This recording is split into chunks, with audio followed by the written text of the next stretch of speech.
avivamiento en la tierra si no hay alguien que lo pida. No puede haber un avivamiento en la tierra si no hay alguien que lo desee, alguien que lo anhele. Los mayores avivamientos que ha visto el mundo entero han sido precedidos por una sola persona. Ojalá hubiera muchas más, pero normalmente ha sido una persona que se ha decidido encender una llama, una persona que se ha decidido prender el fuego, volver a que esa hoguera se agite de nuevo. Hola familia de la fe, gracias por acompañarnos desde diferentes partes del mundo. Es un gozo ver cómo Dios une naciones a través de su palabra. Cada video, cada enseñanza es posible gracias al respaldo de personas como tú, que siembran con generosidad para que el evangelio llegue más lejos. Si deseas apoyar este ministerio desde cualquier país, puedes comunicarte al email casasembradores@gmail.com. Gracias por sembrar en buena tierra. Que Dios multiplique tu semilla y bendiga tu vida abundantemente. Que cada uno dé como propuso en su corazón, no de mala gana ni por obligación, porque Dios ama al dador alegre. Segunda de Corintios 9:7.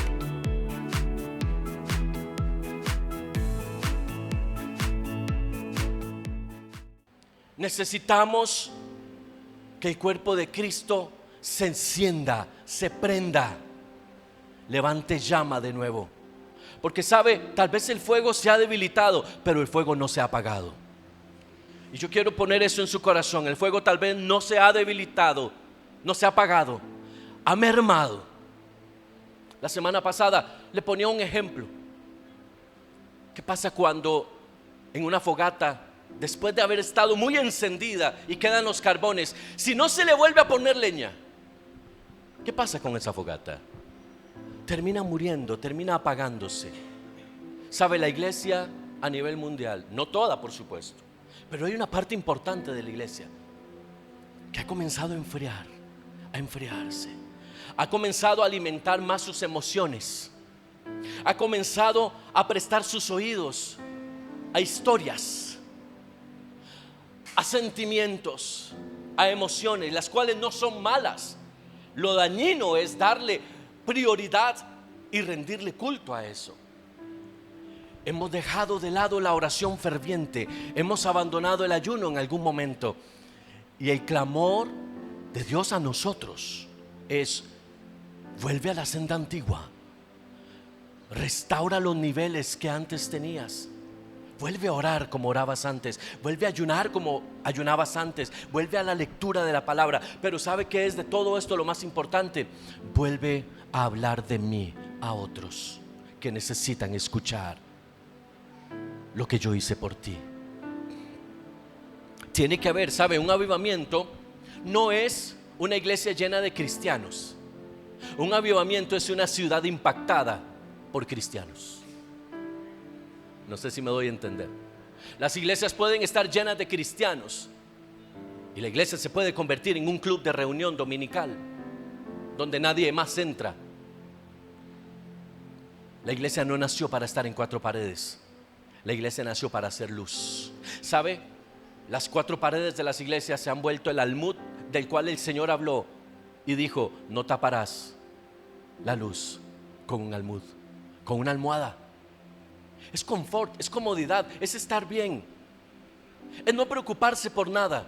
Pero el Señor no nos llamó a no preocuparnos por nada en ese sentido. Nos llamó a hacer la obra del Señor, a llevar a otros el evangelio de Cristo, a hablarles a otros de las virtudes de aquel que nos llamó, dice la palabra,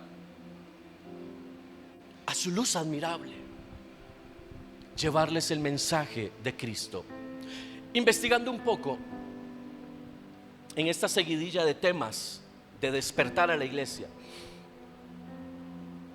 el Señor me inquieta y me habla de lo que quizás, probablemente usted ha escuchado en otras ocasiones, y es el espíritu de estupor. ¿Cuántos han oído hablar del espíritu de estupor? En algún momento tal vez alguien lo ha escuchado. Déjeme decirle que el espíritu de estupor no es un espíritu. No hay un diablo que se llame estupor. No hay un demonio que se llame estupor. No. El espíritu de estupor es una condición del alma. Diga conmigo, una condición del alma.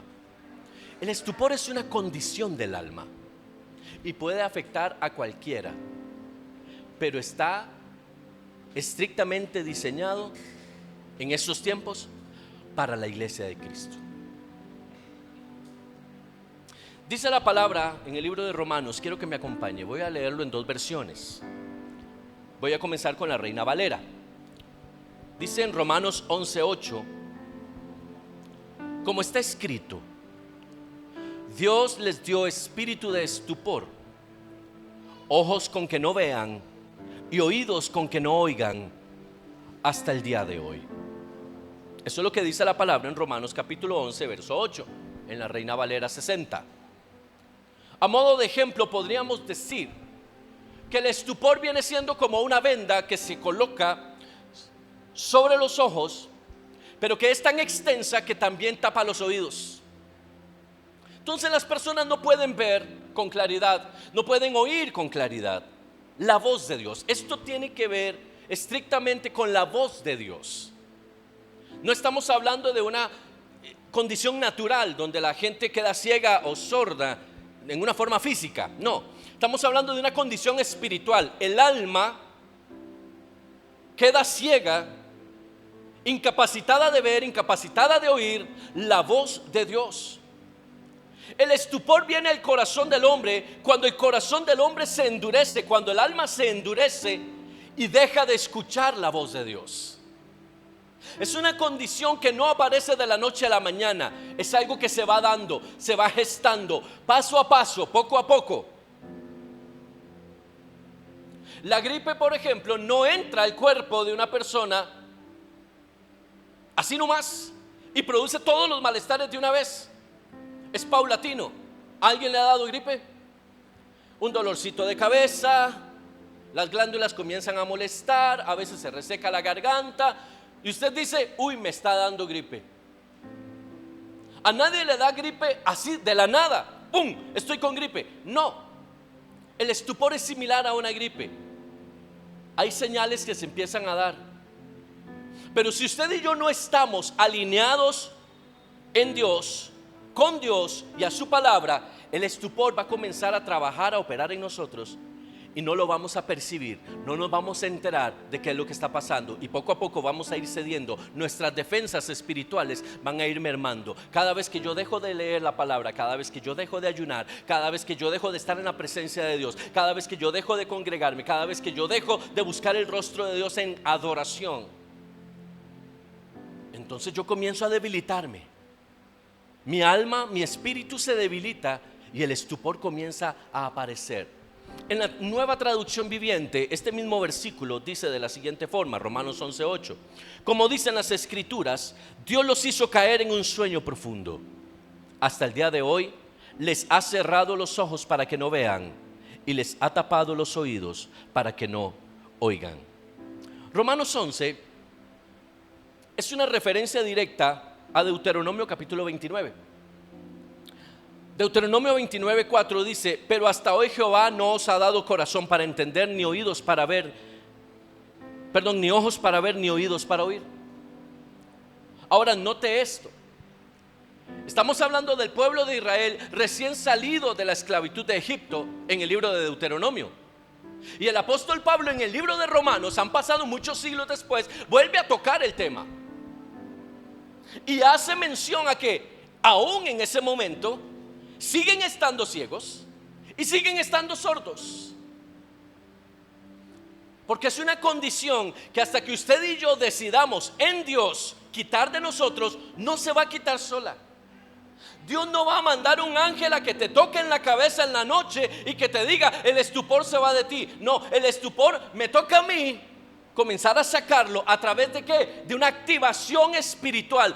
Debo decidirme a volverme a Dios. Y volverse a Dios no es servir en una iglesia. Volverse a Dios muchas veces ni siquiera es ir a una iglesia. Si no hay una convicción interna de mi necesidad de Dios, lo demás se vuelve religión. Y ahora vamos a tocar ese punto. Quiero definirle lo que es estupor. Tengo varios conceptos que le pueden servir.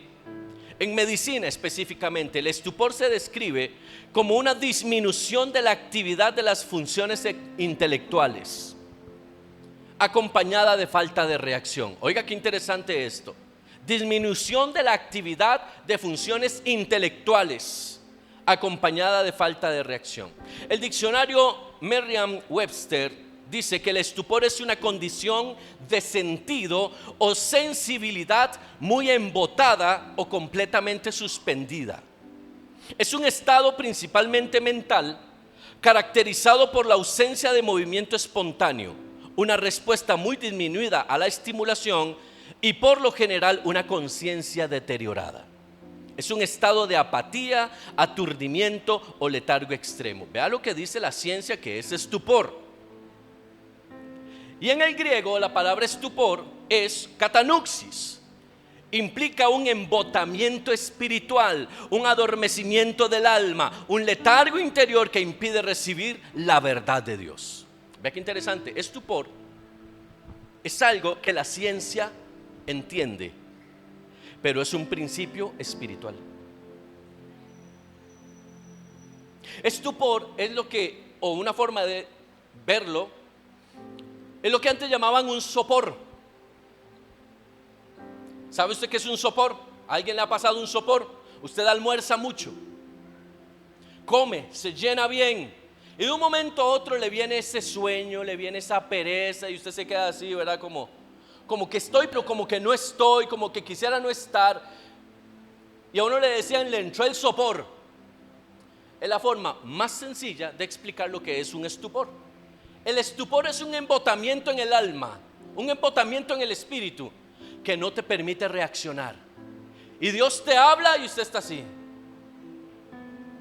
Alegóricamente hablando, por supuesto, no es que usted en el culto está así. Yo esperaría que no. Y el Señor te da una palabra que confronta tu corazón y estamos así. Eso es el estupor. Estoy, pero mi espíritu no está. Mi alma no está en conexión con. Eso está pasando con la iglesia de Cristo hoy. Muchos están en la iglesia, pero no están en conexión con Dios. Incluso muchos están haciendo cosas para Dios, pero no están en conexión con Dios. ¿Por qué? Porque para que haya conexión con Dios tiene que haber fruto. Por su fruto le vas a conocer. Si no hay fruto, entonces no estamos haciendo la obra que Dios quiere que hagamos. Esto del estupor no se refiere en ningún sentido a posesión demoníaca. No es que se le metió el diablo. No es que una persona que tenga estupor hay que ministrarle liberación. No, mi hermano. Hay muchas cosas a las que hoy se le ministran liberación y no cambian porque no son situaciones que deben ser ministradas de esa forma. Son falta de carácter. Ay, pastor, yo necesito que usted ore por liberación porque viera la pereza que me da leer la Biblia.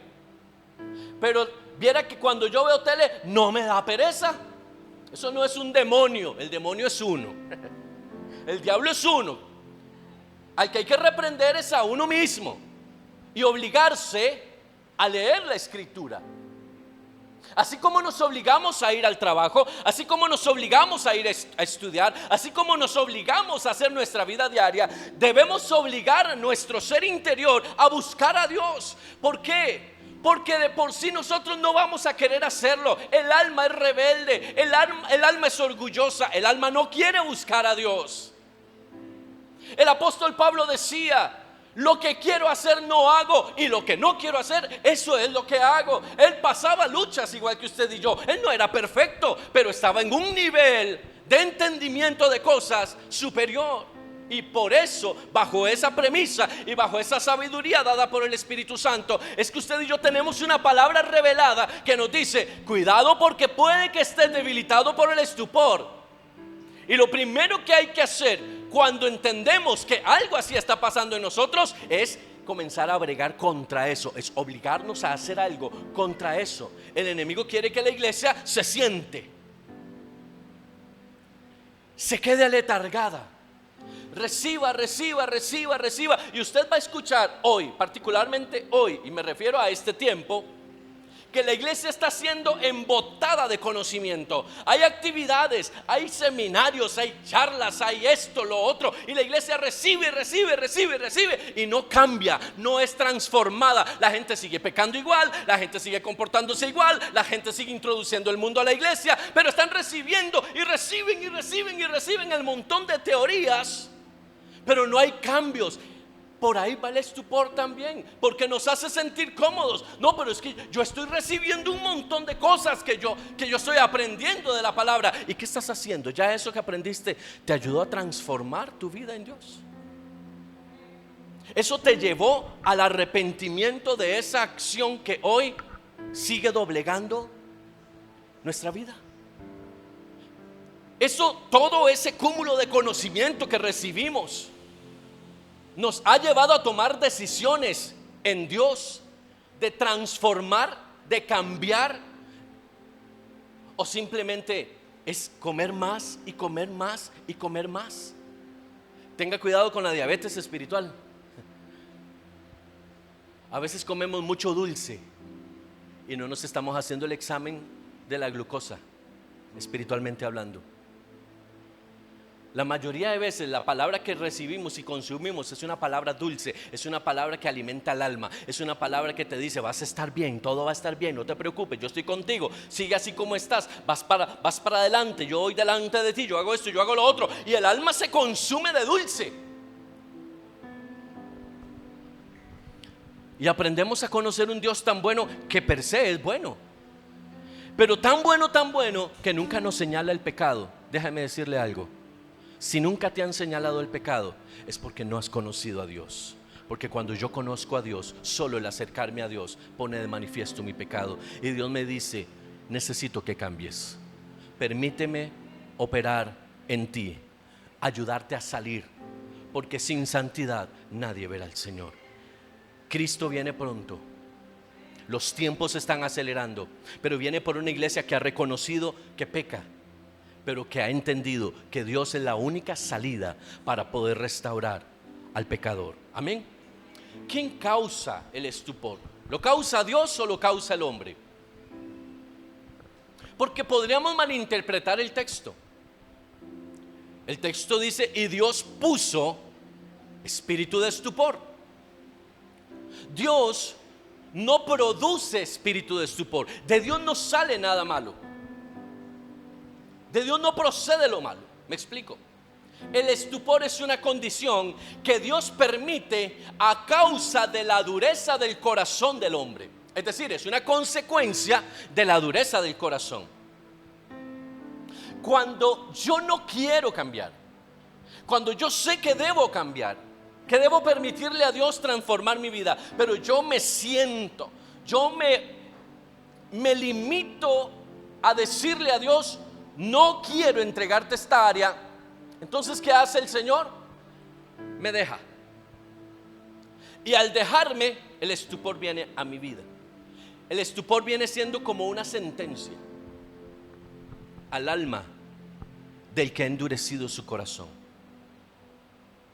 Por eso es que el salmista David decía una y otra vez: examíname, oh Dios, y conoce mi corazón.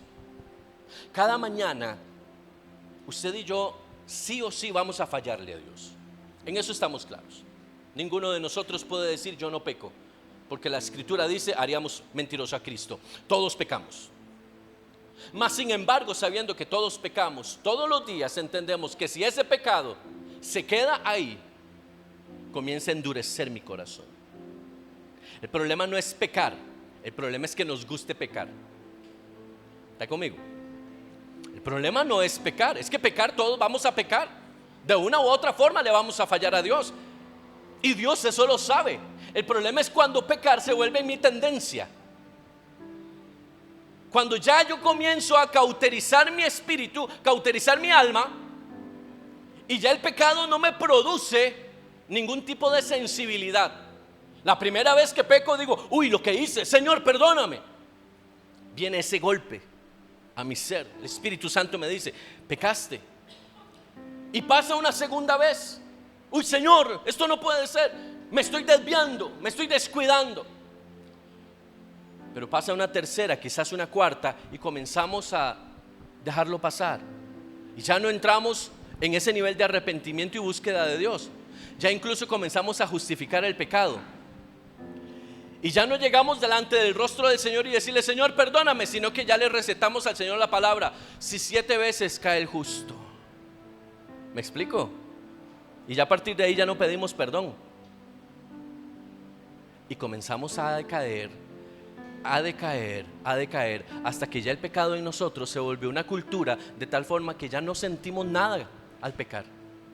Pecamos y ya ni siquiera nos dimos cuenta. Es más, pecamos de tal forma que ya es algo normal y cotidiano de nuestra vida. No nos alarma. Llamamos a lo bueno malo y a lo malo bueno. El endurecimiento del corazón en forma repetida hace que Dios nos entregue a nuestra propia necedad. A veces pensamos que Dios tiene la obligación de estar ahí siempre, perdonando. El Señor dice que Él perdona nuestros pecados y que Él los lanza al fondo del mar y Él no se acuerda más de ellos. Dice que abogado tenemos en Cristo Jesús. ¿Cuántos entienden eso y han recibido ese perdón? Dicen que cuando yo busco al Señor de corazón, Él perdona mis pecados. Pero cuando la persona deja de buscar el rostro a Dios y comienza a pecar y se comienza a alejar, a eso se le llama necedad. ¿Alguna vez a usted le dijeron: no sea necio? ¿Alguien le dijo a usted en algún momento: no sea necio? ¿Por qué se le dice a una persona no sea necia? Yo no sé si a usted tal vez en la escuela le pasó que tenía un compañero de esos que usted dice: el ejemplo vivo del concepto de necedad. Qué necio que es. Ese que llegaba y comenzaba a molestar y usted le decía: ya, y seguía molestando. Ya, usted le decía: lleva 2, y seguía molestando y usted le decía: pero qué necio. La necedad nos lleva a nosotros a insistir en algo que no está bien, y Dios nos dice: lo que estás haciendo no está bien, y seguimos. Lo que estás haciendo no está bien, y seguimos. Lo que estás haciendo no está bien, y seguimos. Entonces, ¿qué hace Dios? Siga. Ya no le voy a decir más, siga. ¿Cuántos saben que ese también es Dios? Ese también es Dios. Abandona en la necedad el corazón que se ha endurecido. Escuche esto. Vamos a ver algunas evidencias bíblicas del espíritu de estupor, pero quiero llevarlo a Isaías, capítulo 29. Y aquí, en este capítulo, vamos a encontrar no solamente la manifestación del estupor, sino el por qué aparece, el por qué viene y cuál es la razón por la cual Dios permite que eso ocurra.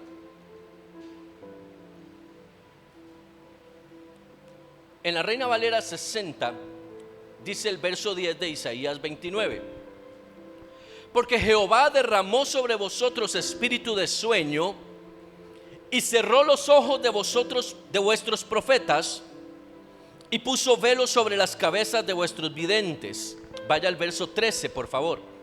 Dice pues el Señor: porque este pueblo se acerca a mí con su boca y con sus labios me honra, pero su corazón está lejos de mí, y su temor de mí no es más que un mandamiento de hombres que les ha sido enseñado. ¿Cuándo aparece el espíritu de estupor? Cuando la religión nos abraza de tal forma que ya dejamos de percibir la presencia viva y real de Dios y comenzamos a ver todo como una rutina. Y ya no le entregamos a Dios el corazón, le entregamos las palabras, le entregamos algunas acciones que otros puedan ver, pero que no van de acuerdo a la realidad de mi vida, a la verdad de mi corazón. Dice: el pueblo se acerca con su boca, con sus labios me honra, pero su corazón está lejos y su temor no está en mí. ¿Te das cuenta cómo la iglesia de Cristo hoy ha caído en manos de un estupor. Y es necesario despertar. Hay personas que hoy están pensando en cualquier otra cosa menos en Dios. Tienen su vida demasiado apretada como para que Dios pueda entrar ahí un momento, tener un espacio. Hay muchas personas que oran cuando están en la iglesia, si es que en la iglesia ponen a orar. Yo me acuerdo hace muchos años que cuando usted llegaba a la iglesia había gente orando. Al puro principio del culto usted entraba y había gente orando, ya fuera con un micrófono o simplemente la gente adelante, allá en el altar, orando y orando y orando, y después venía la alabanza y todo lo demás. Pero la gente oraba, había cultos de oración y la gente iba y oraba. Hoy la gente va a la iglesia y muchas veces en las iglesias ni siquiera se ora. Entonces, si en la iglesia no oraron, no oraron. Si no hay esa comunión con Dios, mi espíritu va a comenzar a perder fuerza, a perder vitalidad. Y lo que va a entrar en mí es una religiosidad. Déjeme decirle esto: la religiosidad es la puerta por la cual el estupor entra y yo no me doy cuenta de que entró. Porque yo no tengo estupor, yo voy a la iglesia todos los domingos. Yo no tengo estupor, yo leo la Biblia todos los días en la iglesia. Y lo hago mecánicamente. ¿Sabe? Hay muchas personas, y he conversado con muchas personas que dicen que tienen una vida de estudio de la palabra personal en su casa. Y toda la Biblia que estudian y todos los sermones que tienen no les han ayudado a cambiar su vida. Siguen siendo el mismo marido, siguen siendo la misma esposa, siguen siendo las mismas personas, siguen siendo los mismos. Es decir, mucha letra y poca acción. Eso también es estupor. Porque no se trata de cuánta Biblia sabes, es cuánto le has permitido a Dios transformar tu vida, tu carácter, a través de la palabra que sabes. Por eso tenemos que venir todos los días a Dios y decirle: conóceme. El pueblo tenía una religión, tenía palabras, ofrecía sacrificios, pero no tenía discernimiento. En Éxodo 9:14, desde el capítulo 9 hasta el capítulo 14, tenemos el relato del pueblo de Israel, Moisés, Faraón en la tierra de Egipto. Y usted va a encontrar que constantemente hay una frase, y es: y Dios endureció el corazón de Faraón. Y Dios endureció el corazón de Faraón. Y usted dirá: es que Faraón estaba endemoniado. Claro, el castigo, Dios quería echarse a Faraón, dirían algunos. Faraón era soberbio. Y Faraón ya se había alejado de Dios. Dice la escritura, primeros capítulos del Éxodo, que en el tiempo de Moisés se levantó un faraón que no conocía de José, por consiguiente no conocía del Dios de Israel, y levantó su mano contra Israel y levantó juicio con esa acción sobre Egipto. ¿Me explico? Esa soberbia endureció tanto el corazón. Déjeme decirle esto: el estupor no endurece el corazón, el endurecimiento del corazón provoca que el estupor llegue. El estupor no es una consecuencia, es una consecuencia del corazón endurecido. Lo primero que se endurece es el corazón. No viene el estupor y yo me endurezco, no, yo me voy endureciendo. ¿Cómo te das cuenta de que el estupor está tocando a la puerta de tu casa? Cuando oyes una palabra que te confronta y la repeles. Y usted sabe que esa palabra era para usted. Y usted sabe que tenía nombre y apellidos. Y Dios te estaba diciendo: esto es tuyo. Y usted dice: no, yo estoy bien. No. Qué lástima que no vino fulano, porque esa palabra le hubiera dado, pero siempre pensamos que es para el vecino. La Biblia nunca es para mí, siempre es para alguien más. Ahí es cuando el estupor ya está tocándonos, porque nos pasó la palabra, nos pasó y no fue para nosotros. Los fariseos y los religiosos en los tiempos de Jesús, escuche, vieron milagros, escucharon las enseñanzas del reino, pero nunca entendieron ni se arrepintieron de sus malos caminos. Jesús lo fue a buscar, dice la palabra en el libro de Mateo, que Jesús constantemente iba a las sinagogas. Todos los días de reposo Jesús iba a la sinagoga y enseñaba. Es decir, Jesús no solamente leía la escritura, sino que la enseñaba.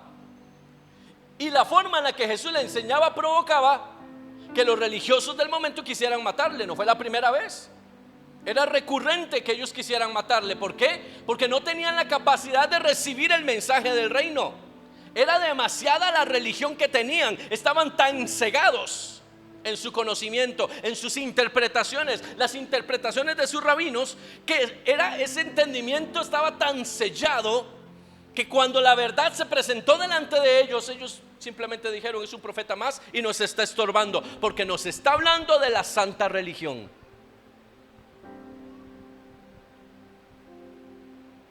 El estupor ha estado presente siempre, pero yo creo que en esta mañana usted y yo podemos tener la certeza en Dios de que lo estamos desenmascarando para ser libres en Jesús. ¿Cómo opera el espíritu de estupor hoy? Número 1, con insensibilidad ante el pecado. Isaías 5:20 dice, en la traducción viviente: qué aflicción para los que dicen que lo malo es bueno y lo bueno es malo, que la oscuridad es luz y la luz es oscuridad, que lo amargo es dulce y lo dulce es amargo. Hoy tenemos en el cuerpo de Cristo personas especialistas en buscar versículos bíblicos para decir que lo malo es bueno,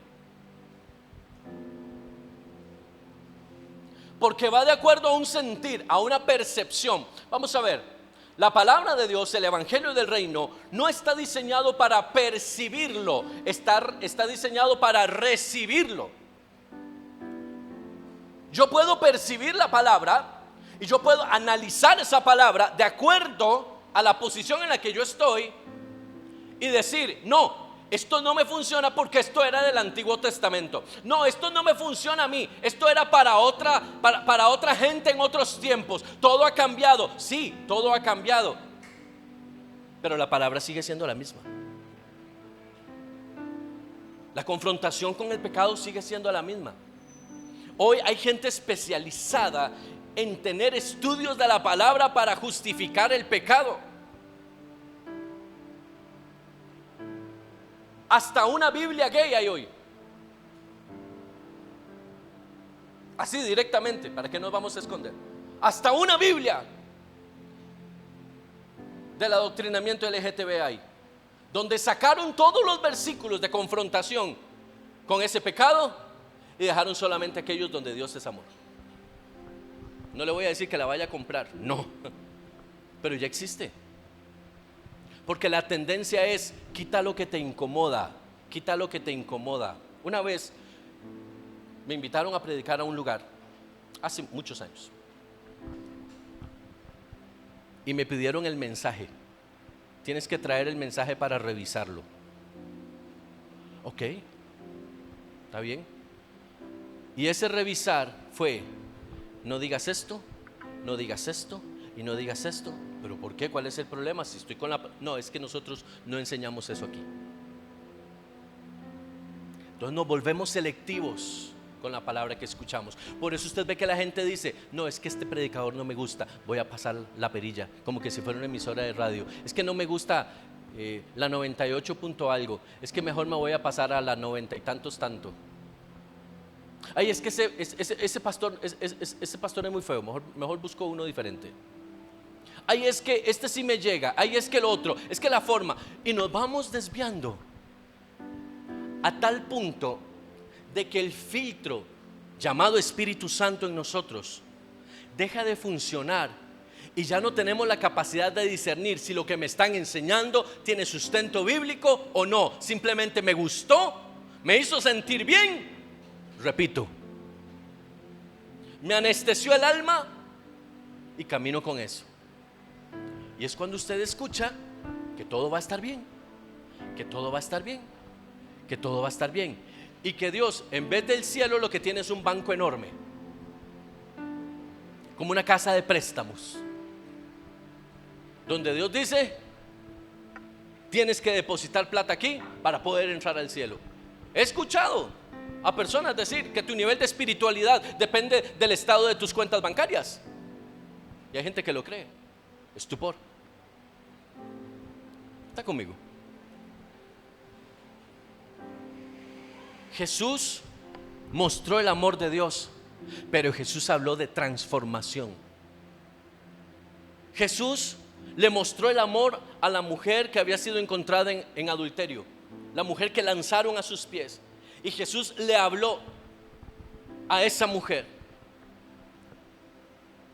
y le mostró el amor de Dios al decirle: yo no te condeno. Pero también le dio una directriz: ve y transforma tu vida, no puedes seguir siendo la misma. Cuando se encuentra con la samaritana, le dice: 5 maridos has tenido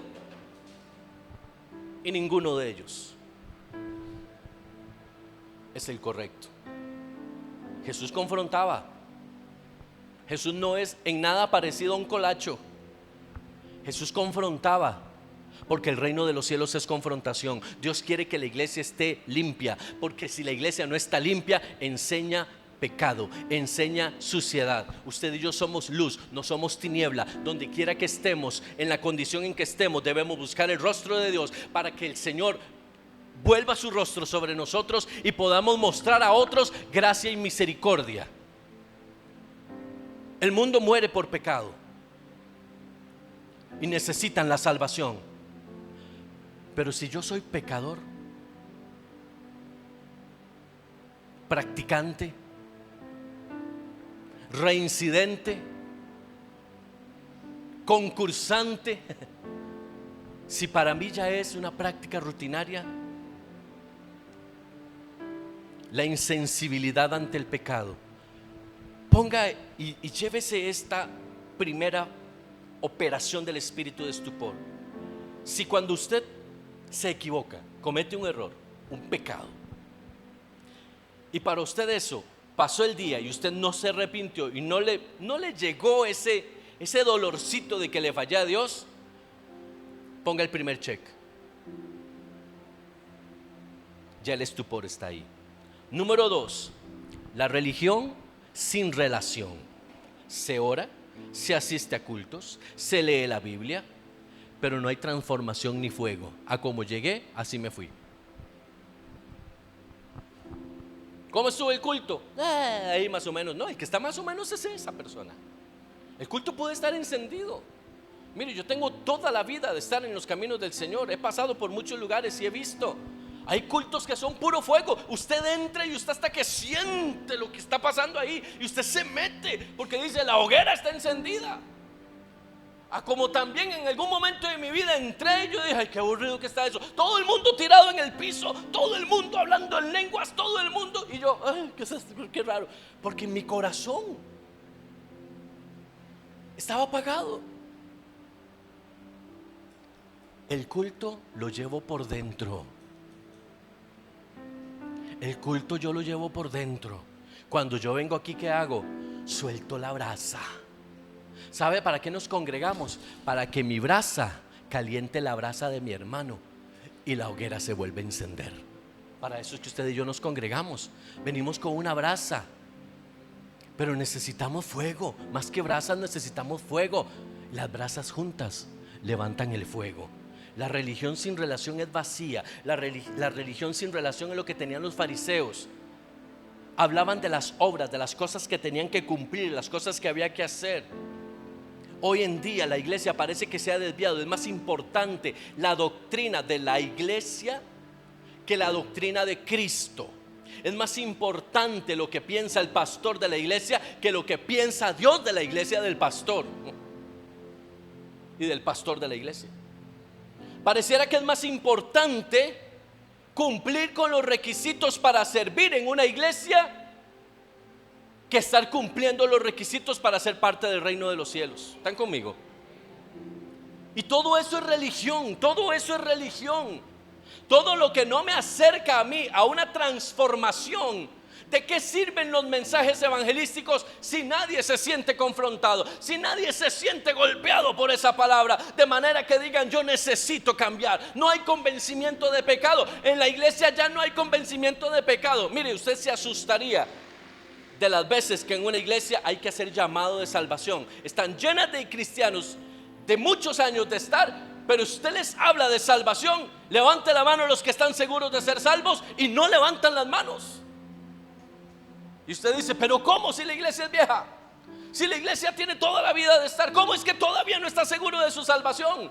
Estupor, religión extrema. Vamos a la iglesia porque hay que ir a la iglesia.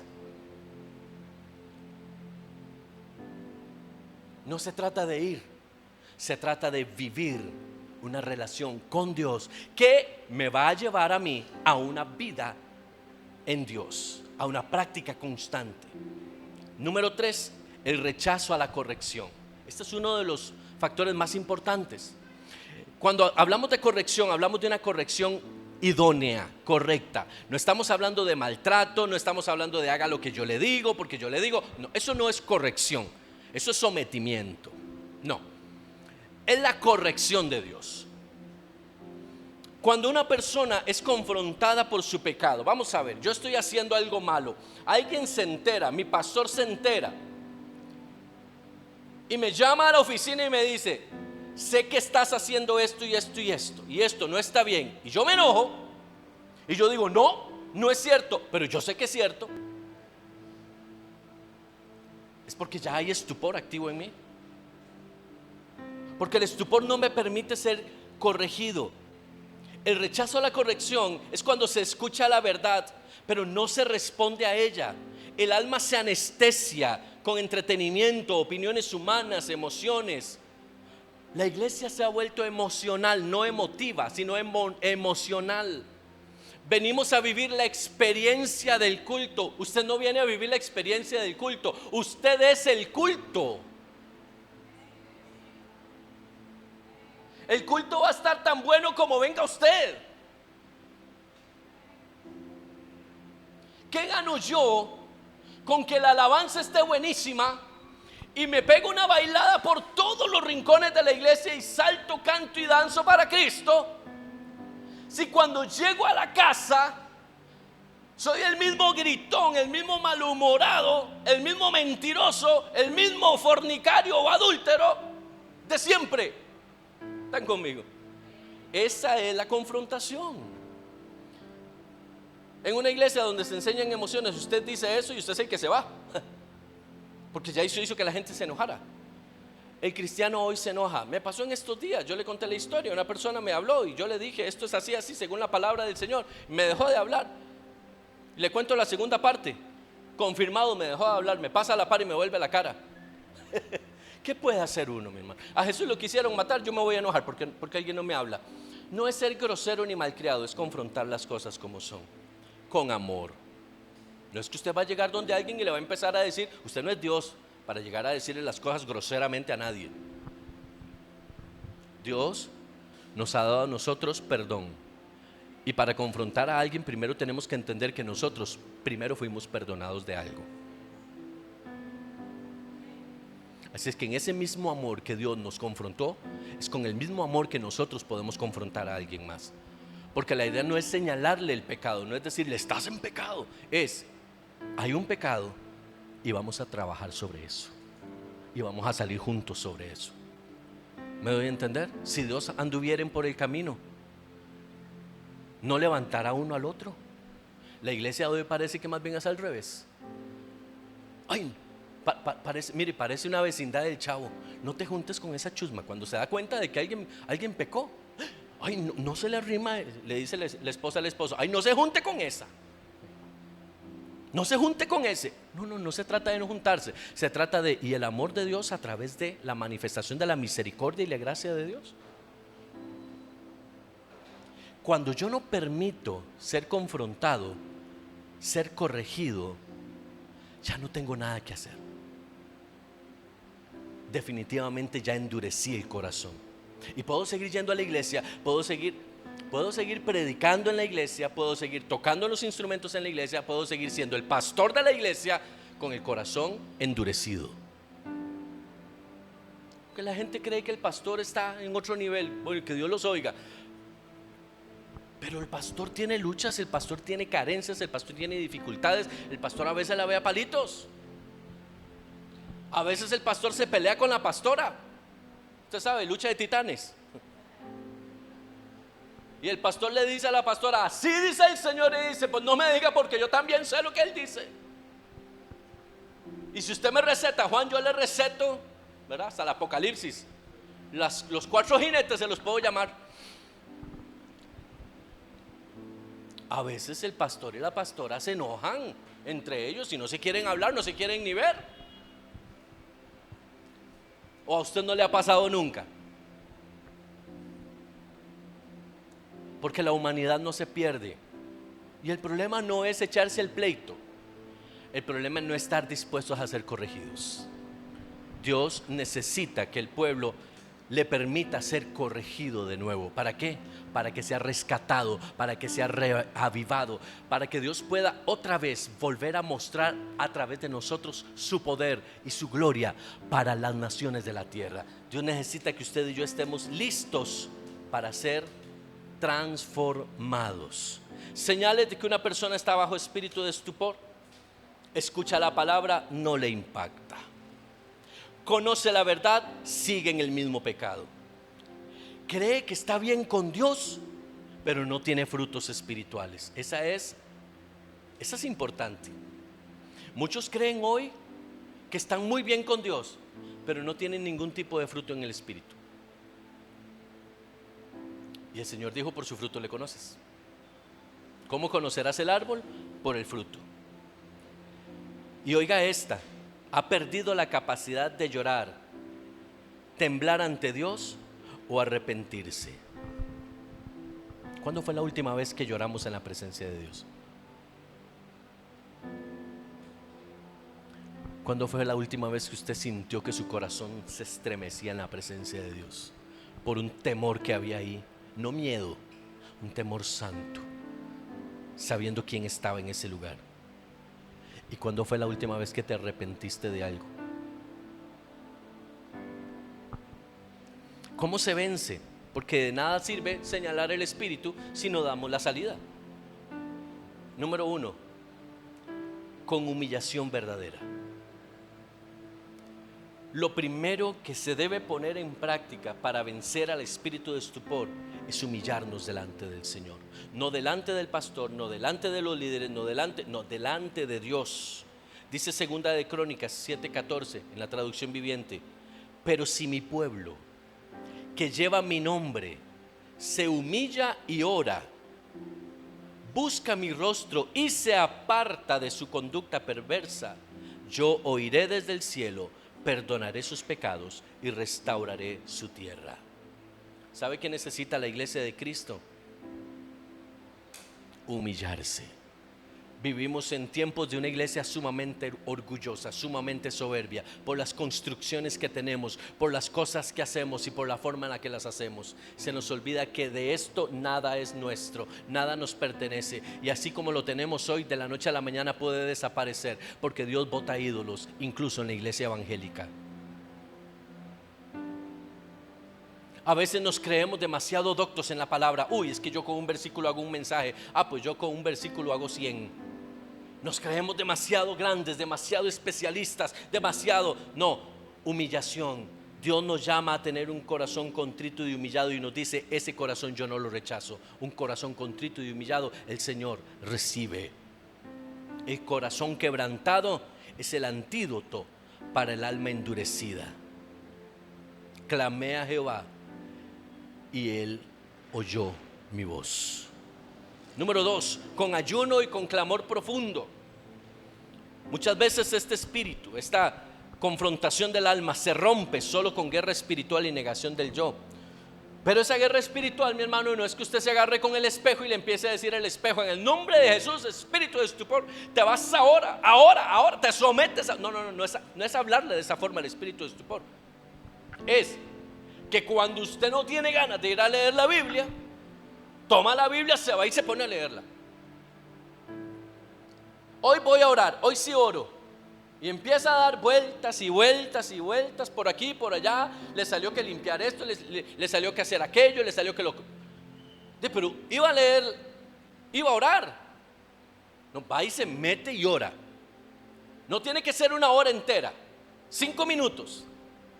Pero no se vale orar 5 minutos barriendo la casa. No, eso no son 5 minutos donde la escoba se dejó donde se tenía que dejar y usted se tira de rodillas, se acuclilla ahí en el sillón de la casa y usted 5 minutos y ora con Dios. ¿Qué está haciendo usted? Metiéndole carácter al asunto. Le está diciendo al alma, usted no me domina, a usted la domina el Espíritu de Dios.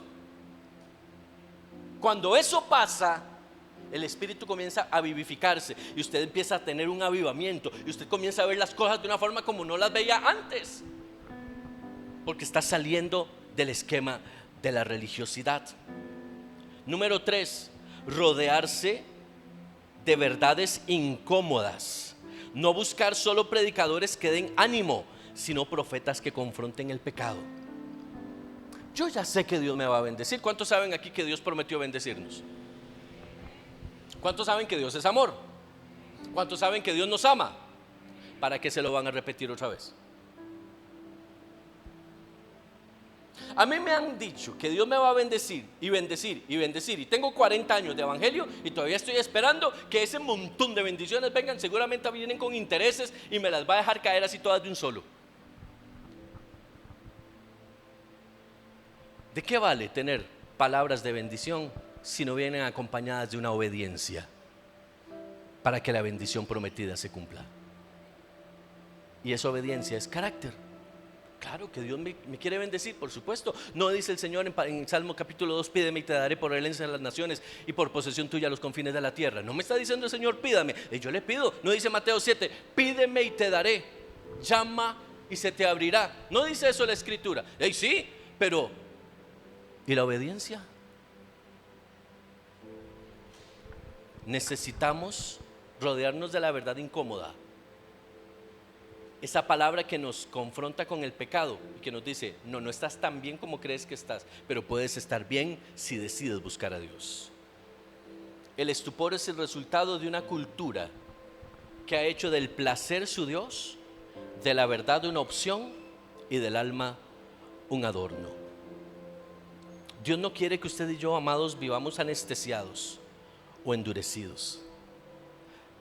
El sacrificio de Cristo en la cruz fue para que usted y yo no solo seamos salvos,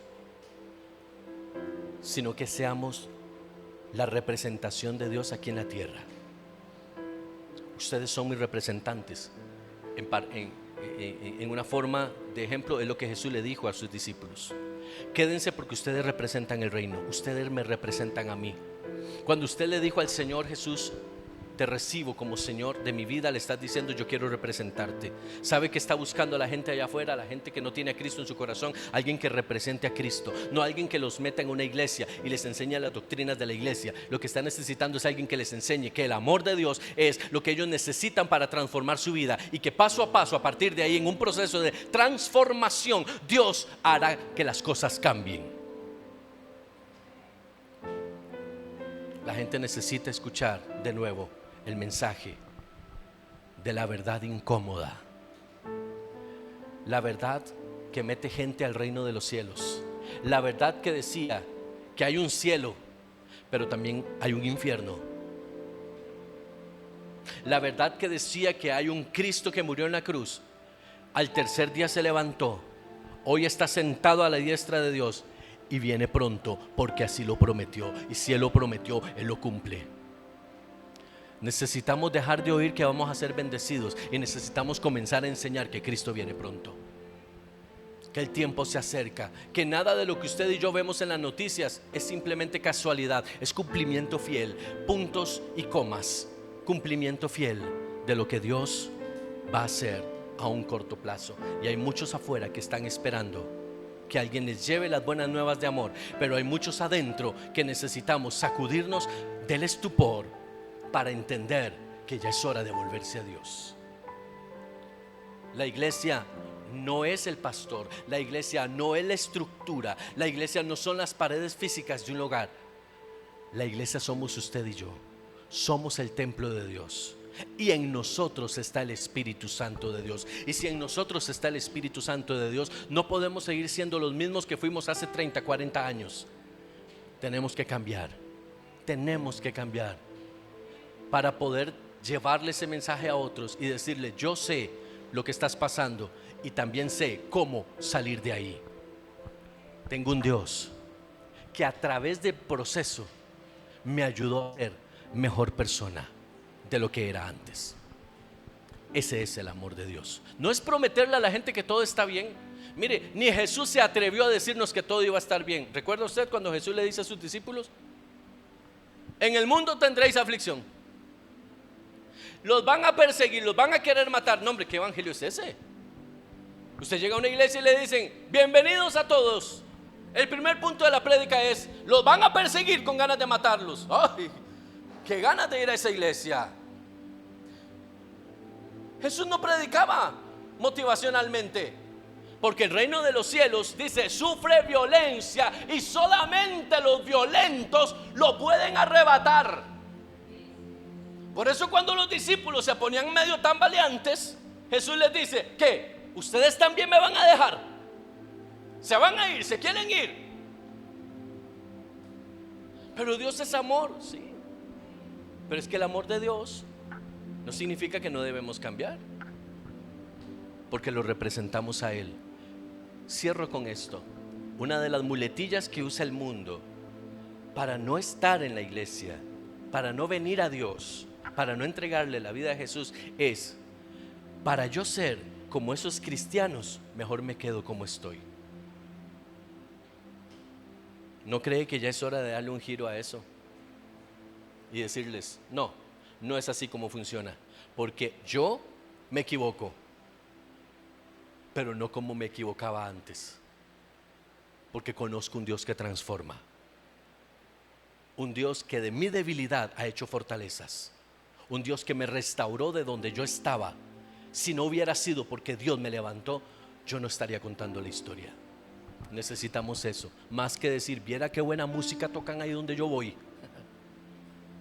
¿Eso para qué? ¿Eso para qué? Es lindo, pero ¿eso para qué? Necesitamos que Dios cambie, que Dios transforme, que Dios avive, que Dios haga que la iglesia otra vez brille con la luz de la eternidad de Dios. La invitación que yo te hago en esta hora es: no endurezcas el corazón. Hebreos 3:15 dice: cuando oigan su voz, no endurezcan el corazón como lo hicieron los israelitas cuando se rebelaron. Es tiempo de oír y es tiempo de actuar. Hoy escuchamos el mensaje y tal vez usted dirá: yo no me esperaba ese mensaje, yo quería que me hablaran del amor de Dios. Este es el amor de Dios. Cuando Dios te dice: te amo tanto que no te puedo dejar como estabas. Te amo tanto que no puedo dejar que te me pierdas. Te amo tanto que día y noche te tengo que decir: déjame transformar tu vida, deposítate en mí, que así como vas te vas a perder. Ese es el verdadero amor de Dios. ¿Qué le parece si hoy hacemos una oración y le pedimos al Señor perdón? Porque en mayor o menor grado, muchos de nosotros quizás hemos sido tocados por el estupor. Algunos han sido tocados y definitivamente se quedaron ahí. Otros comenzaron a ser tocados, pero lograron abrir sus ojos y decir: Señor, ¿qué está pasando en mí? Pero yo quiero invitarte hoy a que tú puedas decirle al Señor: Señor, me arrepiento por haber omitido, por haberme endurecido. Me arrepiento por haber creído que solo podía, cuando este diseño no es para hacerlo solo, es hacerlo en comunidad.